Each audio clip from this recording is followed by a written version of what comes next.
À toutes et à tous, bonsoir. L'association One Voice, qui représente les victimes de l'explosion survenue au dépôt du CCL le 7 décembre 2023, a annoncé lors d'une conférence de presse qu'elle met un terme à toutes les négociations en cours avec le gouvernement. Cette décision, selon les responsables de l'organisation, ouvre désormais la voie à une action en justice. Cette rupture intervient après plusieurs mois de discussions qui, selon One Voice, n'ont pas permis d'atteindre les résultats escomptés pour les victimes. Reportage. La décision formelle a été prise le 11 mai 2025, soit 6 mois après une rencontre décisive entre le ministre des Transports Anthony Derjac, représentant du gouvernement, et Marlon Orr, représentant du CCCL. Maître Basile Waro, avocat mandaté par l'association, a confirmé que des démarches légales sont en cours afin d'obtenir réparation pour les victimes.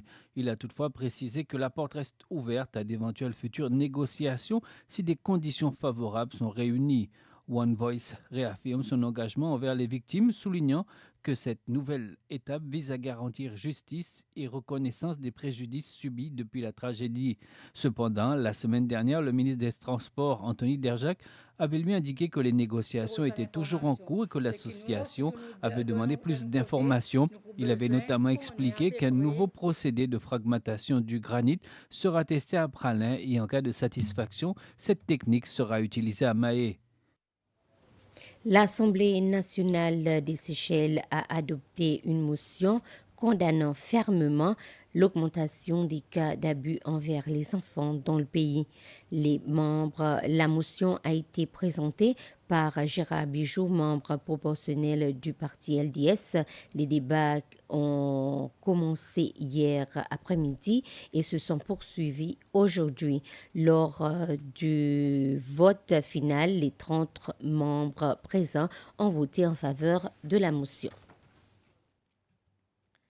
Les Seychelles célèbrent la Journée mondiale de l'environnement demain sous le thème La lutte contre. Le message intervient alors que des négociations internationales sont en cours pour établir un traité mondial sur les plastiques auquel les Seychelles participent activement. En tant que petit État insulaire, les Seychelles subissent fortement les impacts de la pollution plastique, bien qu'elles n'en soient pas productrices.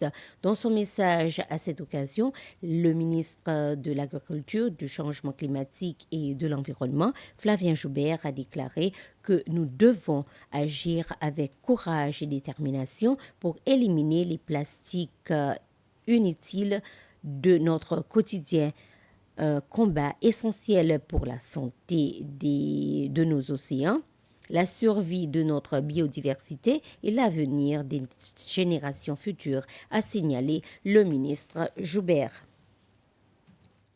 La Journée mondiale de la sécurité alimentaire est célébrée aujourd'hui à Baie-Sainte-Anne-Pralin sous le thème Sécurité alimentaire, la science en action.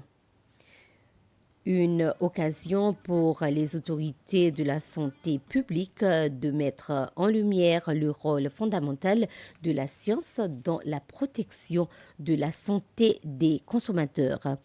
À travers une exposition éducative, les visiteurs ont pu découvrir les différentes pratiques et technologies et techniques utilisées pour garantir la qualité et la sécurité des aliments à chaque étape de leur préparation.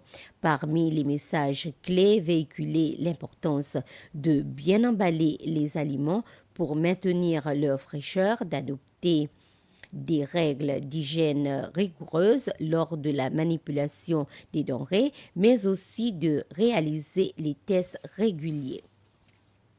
Et pour clore, Jacqueline Morel, un jeune artiste originaire de Pralin, a récemment eu l'honneur de rencontrer le président Wiverum Kalawana State House, où il a remis un de ses tableaux en signe de gratitude et de motivation.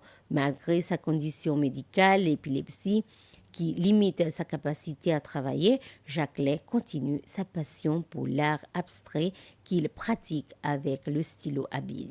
Et voilà, nous sommes arrivés à la fin de ce flash d'information. Merci de votre aimable attention.